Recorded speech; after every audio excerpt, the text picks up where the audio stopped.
Amigos y amigas de Epicentro, bienvenidos al Perú en el Diván, este espacio que hacemos en alianza con la Sociedad Peruana de Psicoanálisis para inspeccionar un poco nuestra conciencia colectiva, nuestra mente, la manera como nos comportamos. Y hoy vamos a hablar de un tema que es de mucha actualidad, la inseguridad, el miedo.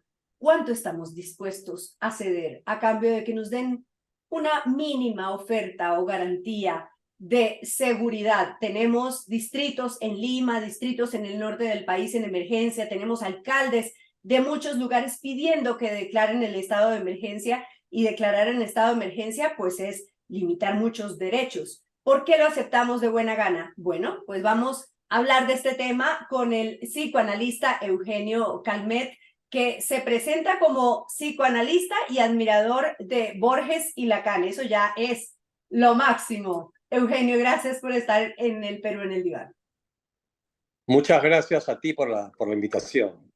Bueno, entonces hablemos de ese punto crítico en el que nos encontramos. La realidad es que estamos en un nivel de inseguridad muy grande. O puede ser que solo sea nuestra impresión, pero vemos todos los días imágenes de cámaras de seguridad, de chicas que les quitan la mochila, de personas a las que se baja un motociclista y las asalta, y entonces decimos, un día me puede pasar a mí. Y entonces estamos dispuestos a que nos limiten nuestros derechos. Es lo que estamos viendo en general. ¿Por qué, Eugenio? ¿Por qué el miedo a que nos pase algo es superior a nuestra decisión de ser libres, por ejemplo? Ya, lo que pasa es que primero yo pienso que hay que definir esta situación como una situación excepcional. O sea, la violencia, ¿no? Porque no solamente estamos hablando de una amenaza, estamos hablando de violencia. Es decir, en concreto, o sea, la cantidad, digamos, de asaltos, asesinatos, sicariato, etcétera, etcétera, es abrumador.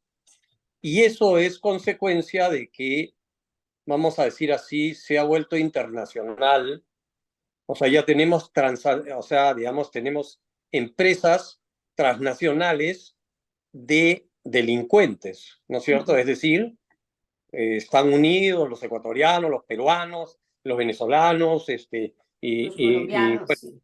y los brasileros también, por ejemplo, al sur con Paraguay, etcétera, etcétera, tienen ciertas formas de organización que están, digamos, cuestionando las libertades básicas, ¿no es cierto?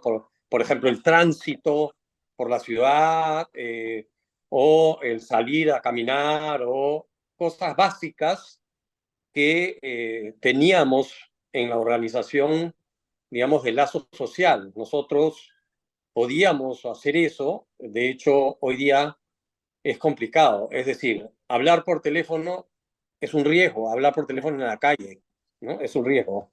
No es algo solamente como una amenaza, es algo concreto. O sea, son 5.000 teléfonos los que se roban más o menos por año, lo cual hace que la experiencia sea, o sea, a diario, ¿no? O sea, es algo real, ¿no? Entonces, claro, cuando uno se pone a pensar qué es lo que ha hecho que la organización social se estructure, ¿no? Y no tenga una capacidad para sostener las libertades, ¿no? Porque no las sostienes. O sea, ahorita las instituciones del Estado están siendo cuestionadas más allá inclusive de la corriente política, porque le pasa, la delincuencia está en los países donde hay gobiernos de izquierda y de derecha. Hay algo en la organización social que está fallando y que está impidiendo que esto funcione. Entonces, claro, lo que empezamos a buscar son situaciones excepcionales donde suponemos que sacrificando ciertas cosas vamos a poder resolver esta situación, digamos, excepcional. En cuanto a el tema de las libertades, ¿cuánto estamos dispuestos a ceder? Pues se incluye, por ejemplo, que hay unas horas en las que no se puede salir en esos distritos. y los ciudadanos aceptan de buena gana. ¿Por qué están aceptando eso? Bueno, porque es interesante entender que la delincuencia ha arrinconado a la sociedad, la ha puesto contra la pared y le está ya restringiendo los derechos. Los derechos a la libertad, al libre tránsito, bueno, a salir por tu ciudad, a ser un ciudadano. Eso está siendo, de hecho, cuestionado por la delincuencia. Entonces, digamos, la idea inmediata es, bueno, hagamos lo mismo. No sé si ha traído, digamos, muy buenos resultados la restricción de las libertades y las declaratorias de emergencia, ¿no? Parece que no tanto. No, no mucho, Digamos, sí. y yo lo que creo es que lo que hay que hacer es empezar a utilizar la experiencia que hemos tenido siempre, que es, o sea, manejar la seguridad y la lucha contra la delincuencia desde la inteligencia y desde el trabajo, ¿no? Ujú.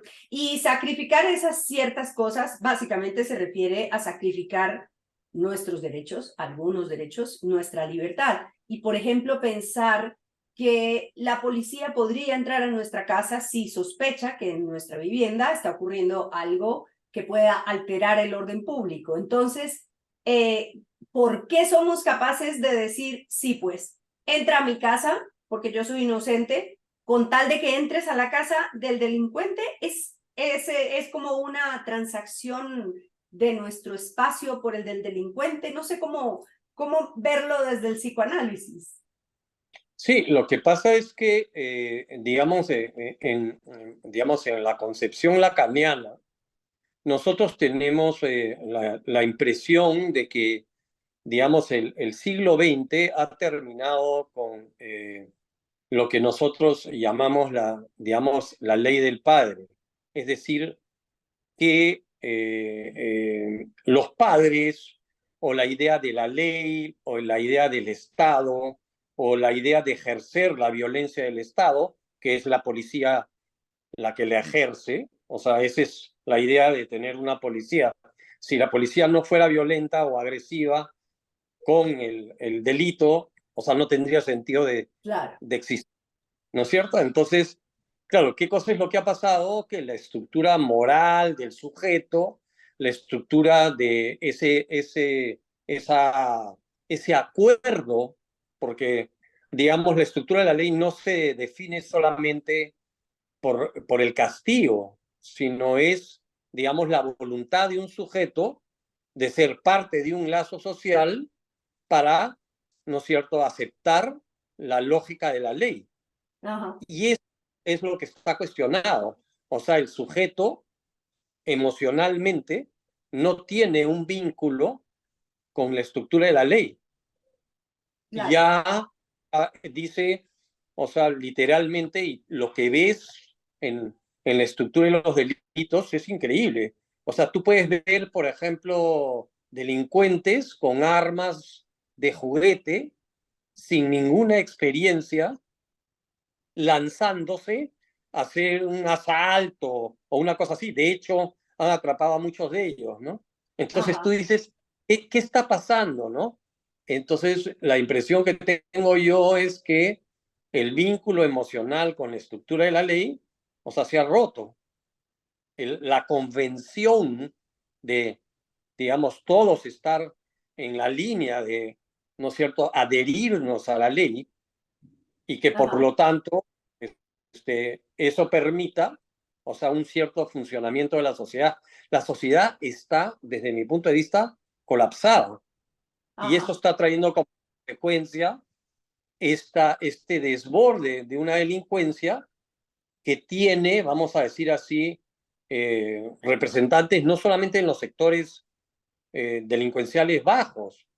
O sea, es curioso que tú veas, por ejemplo, gente en el Perú que tiene constructoras y que han estado, o sea, que es gente de mucho dinero y que han estado, o sea, metidos en sobornos, etcétera, Claro. etcétera.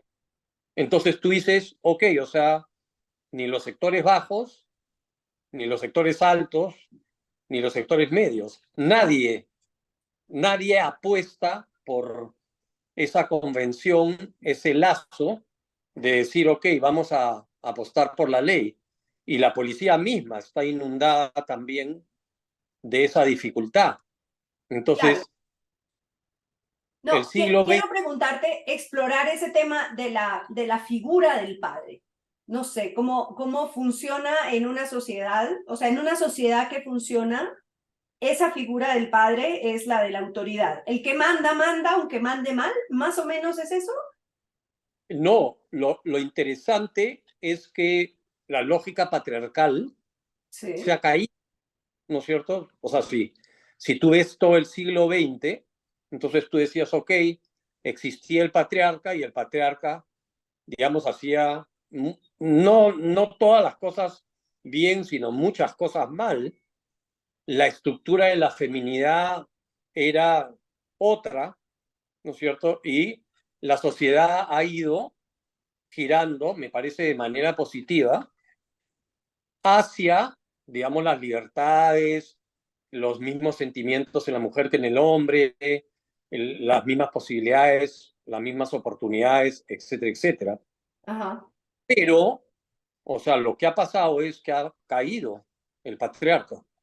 Entonces, ya no es por miedo que yo me adhiero a la ley, sino las sociedades que funcionan, ¿no es cierto?, son aquellas en donde hay un convencimiento de que yo tengo que, digamos, ser parte de ese lazo social. Y eso lo hago por convicción. Ujú. Entonces, ¿qué es lo que ha pasado?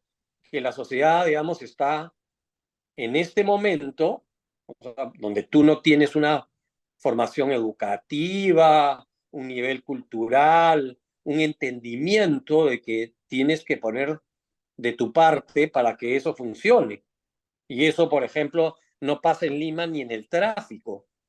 No, pues Y no, claro. no pasa ni en el tráfico, digamos, ni en Miraflores ni en San Isidro, que Sí. se supone que debería, que es gente que está, se supone que ha tenido oportunidades de educarse, no sé, por cuestiones económicas, de repente un poco mejor, ¿no? Y sin embargo, digamos, yo te reto a que pases, Langamos, en la cuadra 12, que es donde yo vivo, y hay Imposible. veces o sea, es un acto heroico, tienes que correr, los autos no paran, o sea, es decir, no hay la menor convicción de hacer un lazo donde tú dices, ok, el peatón, hay veces tengo que parar los carros para que pasen los coches de los niños. Sí, Hay veces hay sí, claro. dime.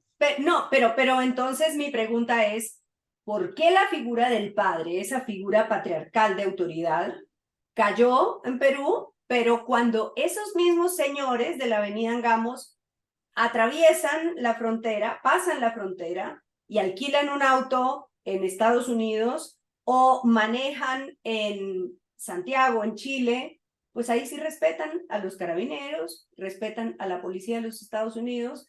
¿Por qué? ¿Por qué este patriarca no lo respetan y ese patriarca sí lo respeta? No es que, o sea, hoy día ya no hay patriarcado, esa es la impresión que Ya. tengo yo. Lo que pasa es que la policía, o sea, ejerce, o sea, cuando tú, por ejemplo, hablas con un policía que te pone una multa en Estados Unidos y tú le explicas que saliste tarde, que, bueno, te están esperando en una cita médica o lo que sea, el policía te va a mirar y ubicas y va, bueno, ya señora, no entiendo por qué usted me cuenta que salió tarde, ¿qué quiere que haga? Que la llame antes para que salga antes, o sea, no le interesa, te pone la multa, Ajá, ejerce la acción punitiva y además todo el mundo está a favor de eso. ajá, Eso no pasa acá. Y eso no es producto del patriarcado. Eso es producto de que no hay ese acuerdo emocional donde, claro, si yo manejo, ¿no es cierto? Entonces, ok, yo manejo y paro en la esquina cuando va a cruzar un coche con una mamá, porque eso es lo que me dice la ley, pero a mí no me interesa, yo meto el carro, hago lo que me da la gana, no me preocupo por el otro, se ha roto el lazo social y se ha roto en todos los niveles de la sociedad. Y no tenemos forma todavía de articular, vamos a decir así, un lazo social que nos permita elegir por un compromiso personal, digamos, esa autoridad que ya no está en la lógica patriarcal y que era abusiva y que, digamos, no permitía el desarrollo, digamos, profesional, cultural, etcétera, de la mujer. Entonces tú dices, ok, vamos a conformar un nuevo lazo, que eso es lo que ves en los países desarrollados, ¿no? Ujú. Hay una convicción y un respeto por la estructura de la ley por convicción. O sea, la gente cree, por ejemplo, que un alemán le encanta manejar bien y no se le ocurre, digamos, pasarse al otro lado de la pista así tenga dos líneas amarillas porque es ordenado. Mentira. O sea, el alemán también piensa, ojalá me pudiera pasar al otro lado y saltarme 200 carros. Lo que pasa es que dentro de su cabeza tiene la idea de, si todos hacemos lo que tenemos que hacer porque tenemos la convicción emocional y la ligazón con eso, entonces la sociedad va a funcionar. Claro. Y eso es lo que no está funcionando. Y entonces el otro punto es cuando estamos en una situación real, porque lo que me has dicho es una situación real de crisis, de ruptura del orden social, entonces afloran también nuestras, probablemente, no sé si ese es el término técnico, pero nuestras pasiones más mezquinas. Entonces empezamos a decir, bueno, es que lo que pasa es que este barrio se ha dañado mucho porque está entrando una gente, este distrito está entrando una gente indeseable, o peor aún, este país se ha dañado mucho con la llegada de los venezolanos o de los colombianos o de los chilenos, y entonces empieza esta xenofobia que parecía ser, digamos, un instinto que debíamos haber controlado por la civilización. Pero no parece ser así, parece que esta situación aflora lo peor de nosotros, ¿es así? Lo que pasa es que acuérdate que o sea, el lenguaje tiene dos funciones: dar sentido, uno, y dos, es nombrar, ¿ya? Y no es xenofobia. O sea, yo sé que usan la palabra xenofobia, porque, digamos, por ejemplo, si tú tienes fobia al ascensor, Ajá. ¿ya? Entonces, yo normalmente, por ejemplo, te preguntaría si tú tienes algún recuerdo de algún problema con el ascensor. Entonces, de repente, claro, el paciente te dice, no, que yo sepa, nunca me ha pasado nada en el ascensor y ni siquiera sé que hay alguien que tenga, digamos, que haya tenido algún problema con el ascensor. Entonces, Ujú, eso es una fobia. Es, digamos, una idea, una escena, una situación imaginada que no se produce en la realidad. ujú. Pero, discúlpame, y no solamente son los venezolanos, todos. O sea, hay, o sea, delincuencia peruana, venezolana, colombiana, o sea, hay transnacionales del delito, es evidente, ¿ya? Ajá. Y eso no es xenofobia, es que la experiencia diaria te dice que te roban el celular, que te matan, etcétera, etcétera. Y no te mata, digamos, solamente los venezolanos, te matan también los peruanos, también los colombianos, todos. Por Entonces, eso, ¿qué? entonces, ¿por qué si siempre, pues digamos, si hay muchas bandas peruanas, por qué si hay peruanos que han descuartizado a sus parejas, por qué si hay peruanos que han cometido crímenes horribles, le tenemos más miedo al venezolano? Claro, porque de repente, digamos, el delito se ha democratizado, vamos a decir así, por el ingreso de una parte de la población venezolana que, digamos, cuando tú veías, no sé, las cárceles o sea, por lo menos las que salían en televisión, las cárceles en Venezuela, o sea, tenían túneles, barcos, salían de las cárceles y entraban en las cárceles como Sí. Pedro por su casa, ¿no?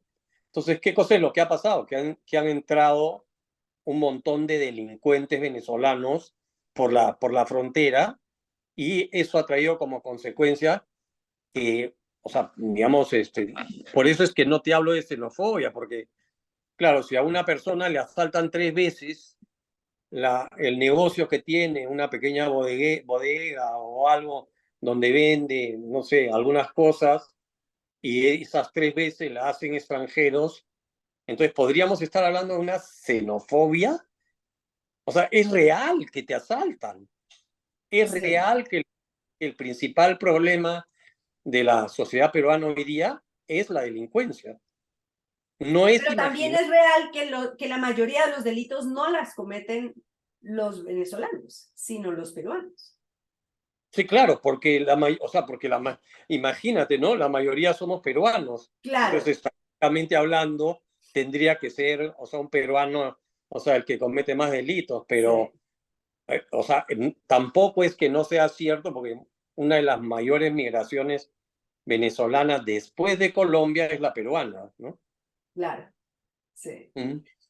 Y el punto de nuestros derechos, ese punto queda reducido. El otro día, hace unos días, el alcalde de Jesús María decía en una entrevista, bueno, hay que capturar en rama y caerán algunos inocentes, pero caen culpables y eso es lo más importante. Y los inocentes se comerán 1 año de cárcel. Bueno, mala suerte. ¿Es eso una involución de la sociedad o es natural que ocurra, digamos? ¿Cómo valorar un comportamiento, una opinión como esas? Sí, bueno, yo creo que eso es desesperación y es, o sea, ignorancia con respecto al tema. O sea, nosotros hemos tenido ya experiencias con el terrorismo, ¿no es cierto? Y hubo gente que promocionaba esta teoría, digamos, de arrasa con todos y habrán algunos que sean inocentes. Y Ujú. eso nunca funcionó. Lo que funcionó en el Perú para desarticular en los movimientos terroristas fue la inteligencia. Entonces, o sea, no es que nos cuentan cuentos, sabemos que esa alternativa, que es, vamos a decir así, la estadística, ¿no? Es, ya captura pues a 150 venezolanos y de esos habrán pues 30 que serán delincuentes, ¿no? Eso no funciona, eso es una ficción, ¿no? Sí. Y el otro punto, también el mismo funcionario, era el de los jueces sin rostro. Él planteaba, bueno, tuvimos ya la experiencia en Perú de los jueces sin rostro. ¿Por qué no ponemos jueces sin rostro? ¿Estaría dispuesto el Perú en esta situación tan desesperada, la sociedad, de volver a una experiencia como esa? ¿Tú crees? Bueno, no sé si sabes, la historia del terrorismo tuvo esa primera Claro, aproximación y eso fue cuestionado por el Comité Interamericano de la Derechos Comisión Humanos Interamericana de Derechos Humanos. y se tuvo que volver a hacer los juicios a todas las personas que habían sido condenadas. O sea que, digamos, vuelven a proponer las alternativas que resultaron siendo un desastre. Hay que seguir las alternativas que conocen nuestra historia, o sea, no hay que irnos a experimentar o a repetir otra vez el mismo error, pues, ¿no? Sí. Bueno, pues este tema de la seguridad nos inquieta mucho. La gente, cuando oyes la radio, ves que la gente llama a decir, estoy muy preocupado por la seguridad. En los comentarios de nuestros programas en vivo, la gente se preocupa por la seguridad y por eso queríamos reflexionar un poco sobre ese tema y nuestros derechos también. Bueno, pues muchas gracias por estar en el Perú en el Diván, Eugenio Calmet. Gracias por estar aquí. No, de nada, muchas gracias por invitarme. Y ustedes, hasta la próxima entrega de Perú en el Diván. Gracias.